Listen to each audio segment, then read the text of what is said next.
미성년자들을 포함하여 여러 여성들을 유혹하고 위협하여서 성착취물을 제작을 하고 그 제작물들을 또 유포한 혐의로 여러 명이 체포가 되었습니다. 소위 M번방, 요즘 뉴스에 늘 등장하는 M번방 공범자들이죠. 그런데 이들이 최근에 수사사법기관에 반성문들을 제출했다는 보도가 있었습니다. 그런데 많은 분들이 의심을 품죠. 그들이 과연 진정으로 반성하는 마음을 가지고 반성문을 제출했을까? 범죄 심리학자들의 분석은 조금 다른 것 같습니다. 지금까지도 그런 예들이 줄곧 있어 왔다고 그래요. 반성문을 제출하면 형량을 낮추는 데에 좀 참작이 되기 때문에 형량을 낮추기 위해서 제출했을 것이다.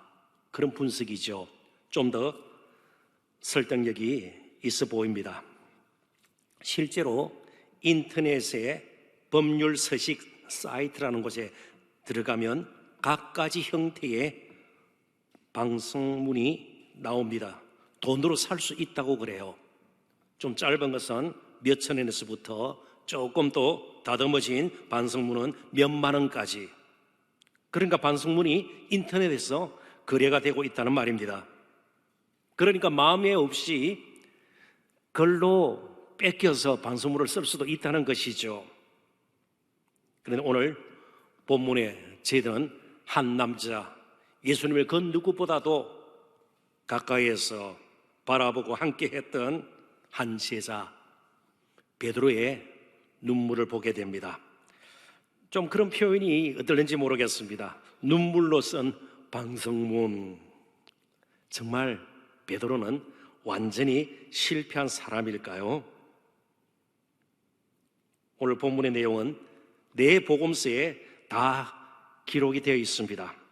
어쩌면 베드로에게는 자신의 민낯이 다 드러나기에 사실 숨기고 싶은 이야기였는지도 모릅니다. 그런데 베드로는 이로 인해서 그의 인생이 끝나지 않았습니다. 완전히 실패한 사람은 아니었습니다. 다만 깨어질 필요가 있는 예수님의 제자였을 뿐입니다. 자기 부인, 예수님께서 말씀하신 것처럼 아무든지 나를 따라오려거든 자기를 부인하고 제 십자가를 지고 날마다 나를 따를 것이니라. 그 말씀을 들었습니다. 그리고 자기를 부인하는 것을 이제 몸소 체험할 필요가 있는 제자였습니다. 자기를 부인하지 않고서는 결국에는 예수님을 부인할 수밖에 없는 연약한 인생의 모습을 베드로는 지금 보여주고 있을 따름입니다. 광야에서 반석이 깨어지면서 생수가 흘러나왔던 것처럼, 그래서 메마른 광야 생활에 이스라엘 백성들에게 하나님께서 은혜를 주셔서 계속해서 힘 잃지 않고 광야를 걷게 하셨던 것처럼 이제 깨어진 베드로 헬라어 이름 뜻은 반석이란 뜻입니다. 그가 깨어짐으로 눈물이 터져 나오게 되고 그 흐르는 눈물이 그로 하여금 새로운 인생의 길을 걷게 했다. 우리는 그렇게도 그림을 그려볼 수 있습니다. 본문에는 심히 통곡하니라 이렇게 되어 있습니다. 심히 통곡하니라. 이제 베드로는 자신이 장담했던 말들, 또 자신이 숨겨놓았던 어떤 마음속의 욕망, 야망들이 얼마나 허망한가, 얼마나 부질없는 것인가를 깨닫고 스스로 깨어져 버린 것입니다. 철저하게 실패한, 그래서 자아가 산산조각이 나 버린 것이죠. 오늘 그래서 저희들이 나눌 말씀의 주제는 섣부른 결단입니다. 섣부른 결단. 너무 지나치게 불필요하게 우리를 내세우지 말자라는 겁니다. 그냥 겸손히 한 걸음 한 걸음 예수님을 따르는 것이 중요하지, 나 자신의 어떤 열정, 열심, 그것 자체가 우리의 삶을 늘 든든히 지켜주고 누구보다도 앞서 나갈 수 있도록 우리에게 힘이 되는 것은 아니라는 것입니다.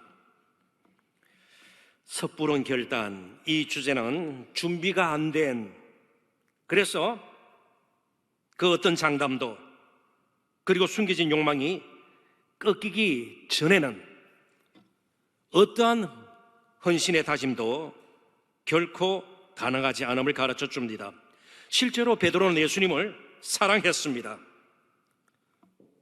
그러나 아직 값을 치를 정도의 사랑은 아니었습니다. 베드로에게도 믿음이 있었습니다. 주는 그리스도시요 살아계신 하나님의 아들이시니이다. 아름다운 고백이 있었습니다.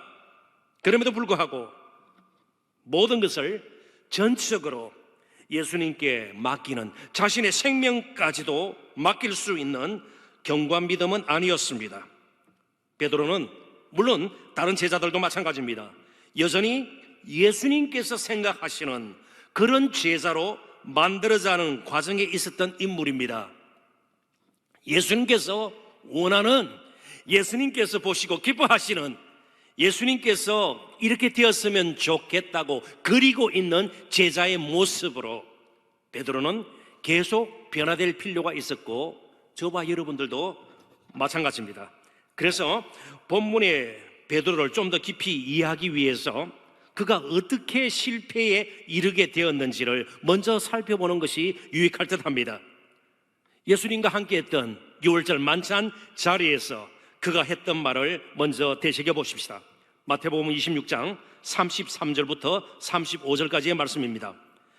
베드로가 대답하여 이르되 모두 주를 버릴지라도 나는 결코 버리지 않겠나이다. 모두 주를 버릴지라도 자신은 다르다는 것입니다. 여러 제자들이 있지만 나만큼은 그렇지 않다. 나는 결코 버리지 않겠나이다. 예수께서 이르시되 내가 진실로 진실로 네게 이르노니 오늘 밤 닭 울기 전에 내가 3번 나를 부인하리라.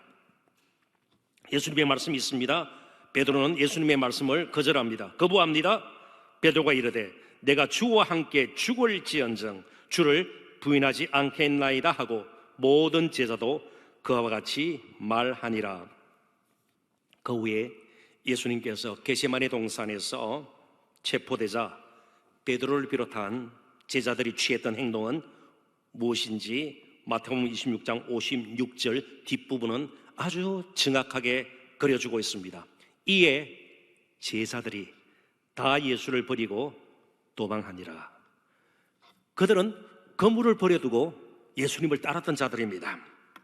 혹은 돈벌이 잘 되는 세리직을 버려두고 예수님을 따랐습니다. 3년이나 예수님과 함께 했습니다.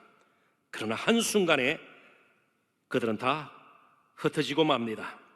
오직 예수님만 홀로 대제사장 가야바의 집으로 끌려갑니다. 예수님은 하나님 아버지로부터 버림을 받기 전에 먼저 제자들에게 버림을 받으셨습니다. 그런데 베드로가 거리를 두고 따라 예수님께서 무슨 일이 일어나고 어떻게 될지 궁금해서 정말 살며시 조용히 뒤를 따라가는 것을 보게 됩니다. 마태복음 26장 58절을 보십시오. 베드로가 멀찍이 예수를 따라 대제사장의 집 뜰에까지 가서 그 결말을 보려고 안에 들어가 하인들과 함께 앉아 있더라. 예수님과 함께 엮이지 아니라고 베드로는 부정적 의미로 일종의 사회적 거리두기를 하게 됩니다. 예수님과 가까이 있다가는 자신에게도 화가 미칠지 모르니까 멀찍이 예수님을 따라갑니다. 그런 가운데 가야바의 집에서 베드로는 큰 위기에 직면하게 됩니다. 자신을 알아보는 사람이 있었던 겁니다. 그래서 본문 앞에 있는, 본문과 함께 한 단락을 이루고 있는 69절부터 74절을 제가 읽으면서 필요하다면 조금 설명을 덧붙이도록 하겠습니다. 이제 말씀을 보시죠. 69절부터 74절까지의 말씀입니다. 베드로가 바깥들에 앉았더니 한 여종이 나와 이르되 너도 갈릴리 사람 예수와 함께 있었도다 하거늘. 아마 이 여종이 요즘 그 유명한 미스터 트롯에 나오는 가수들처럼 이렇게 인물이 알려지고, 그죠? 아주 인기 높은 연예인도 아니고 베드로를 기억하고 있다는 것은 무엇을 우리에게 말해주고 있나요?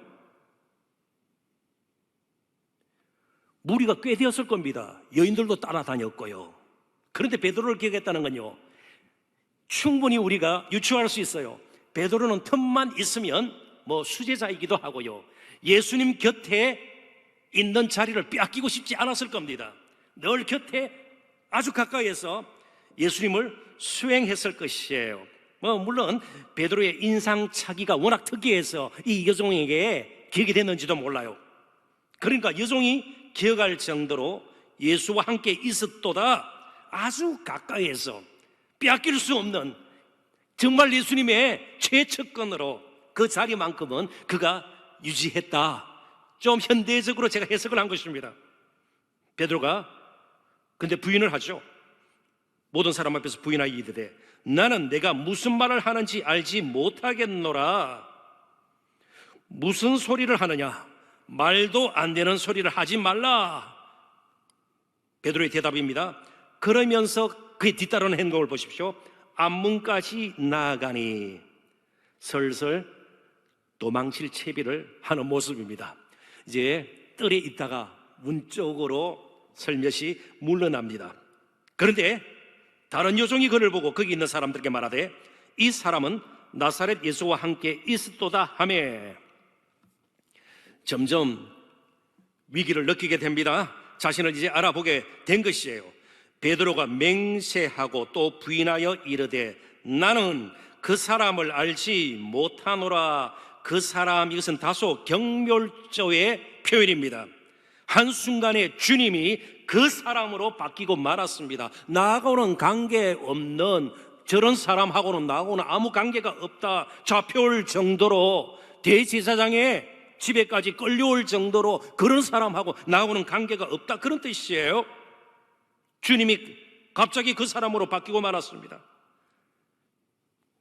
베드로가 그렇게 자신에게 위기가 닥치자 주님과 정말 아무 관계가 없는 것처럼 그렇게 말을 한 것입니다. 조금 후에 곁에 있었던 사람들이 나와 베드로에게 이르되 너도 진실로 그 도당이라 함께 무리지어 다닌 사람 중에 하나다. 내 말소리 갈릴리 억양이 너를 표명한다 하거늘 드러내놓고 증명하지 않느냐. 그가 저주하며 맹세하여 이르되, 이게 무슨 말입니까? 만약 내가 하나님 앞에서 거짓말을 한다면 하나님께서 내게 벌을 내리시는 게 마땅합니다, 이런 뜻이에요. 하나님까지 이제 덜먹이면서 그는 예수님을 모른다고 부인합니다. 나는 그 사람을 알지 못하노라 하니 곧 닭이 울더라. 우연의 일치가 아닙니다. 베드로의 장담은 없어졌고 예수님께서 말씀하신 대로 이루어진 것입니다. 그래서 베드로는 오늘 본문이 보여주는 것처럼 예수님의 말씀이 생각이 나면서 그가 깨어지게 됩니다. 닭도 울고 베드로도 울게 되었습니다. 자, 이제 이 말씀들을 우리가 우리의 삶에 적용해 보아야 할 것이에요. 좀 정리를 해보십시다. 베드로의 문제가 무엇입니까? 다른 제자들도 마찬가지입니다만 그에게는 무엇이든 다른 사람들보다는 앞서야 된다는 일종의 강박관점이 있었음이 분명합니다. 좀 달리 표현하면 그에게는 비교의식이 분명히 있었습니다. 그들은 늘 서로 누가 큰지를 비교했습니다. 누가복음 22장 24절입니다. 찾으셨다면 우리 같이 읽어보는 것이 좋을 것 같습니다. 누가복음 22장 24절입니다. 또 그들 사이에 그중 누가 크냐 하는 다툼이 난지라. 누가 크냐, 조금 말이 오고 가고 정도가 아닙니다. 여기 다툼이라는 헬라어는 신약 성경에서 오직 이 구절에서만 유일하게 사용이 됩니다. 필로메이카라는 단어인데요, 비교하는 것을 좋아함, 비교하는 것을 사랑함. 그러니까 제자들 사이에 그들에게는 거의 습관이 되어버린 것이 있습니다. 예수님을 두고 항상 누가 크냐, 누가 나으냐, 누가 앞선 자냐, 비교하는 것이 그들에게는 습관이 되었습니다. 필로메이카, 필로소피라는 말이 철학이라는 뜻이에요. 영어로 헬라어에서 왔습니다. 철학이라는 말, 필로소피, 이 말은 필로, 사랑한다, 좋아한다, 소피, 소피아, 지혜를 사랑한다, 지혜를 좋아한다. 그게 철학이라는 말로 이제 바뀐 것이죠. 그러니까 그들의 관심은 내가 그래도 더 높은 자리, 내가 그래도 좀 더 나은 자리, 좋은 자리, 더 인정받는 자리, 그리고 성공했다고 자랑할 만한 자리, 이것이 그들의 마음속 깊이에 박혀 있는 관심이었습니다. 그러나 예수님께서 그들을 부르신 것은 그런 자리로 가는 복을 주시기 위함은 아니었습니다. 주님의 십자가는 나는 낮아지고 다른 사람을 높일 수 있다면, 내가 죽더라도 다른 사람을 살릴 수 있다면, 나는 무시당하더라도 다른 사람의 인정을 받는다면, 그리고 나는 아프더라도 다른 사람이 행복과 유익을 얻을 수 있다면 그것을 기쁨 삼고 사는 사람들이 제자들이라는 것이에요. 이런 기쁨을 누려야지 다른 사람보다 조금 더 낫고, 조금 더 인정을 받고, 조금 더 높아지고, 조금 더 자랑할 것이 많아지고, 이것이 기쁨이 되면 예수님은 도저히 계실 자리가 없는 것이에요. 언제든지 부인될 수 있다는 것이에요. 예수님 없는 것처럼 살 수가 있다는 것입니다. 그러므로 우리는 무엇이 성공인지, 그리고 진정한 기쁨을 어디에서 얻는지 분명히 알아야 합니다. 이번 고난 주간을 통해서 우리가 정말 성공이라고 말하는 것, 기쁨이라고 말하는 것이 어디로부터 오는 것인지, 무엇을 의미하는 것인지 우리가 다시 한번 정리할 수 있었으면 좋겠습니다. 스스로 자신의 가치와 존재감을 드러나기 위해 부질없는 수고를 하지 말았으면 좋겠습니다. 심지어 나 자신의 경건이나 헌신, 봉사도 다른 사람보다 낫고 앞서야 된다는 생각은 이제 접도록 합시다. 예수님이 오히려 우리의 최고의 가치가 되어야 합니다. 우리 인생의 궁극적 의미가 되어야 합니다. 또 영원한 소망이 되어야 합니다. 좀 더 구체적으로, 그래서 다른 사람과 비교하지 말고 그걸 멈추고 늘 이제 우리가 할 일은 주님의 크고 그 위대하심에 늘 주목을 하고, 그것으로 말미암아 우리가 다시 한번 우리 인생의 길을 살펴보고 거기에 맞게 우리 자신이 진정한 제자의 길을 가는 것입니다. 아무튼 넘어졌던 베드로는 다시 일어납니다. 이것 또한 자신의 힘이 아니었음을 우리는 다시 살펴볼 필요가 있습니다. 누가복음 22장 31절과 32절을 제가 읽어보겠습니다.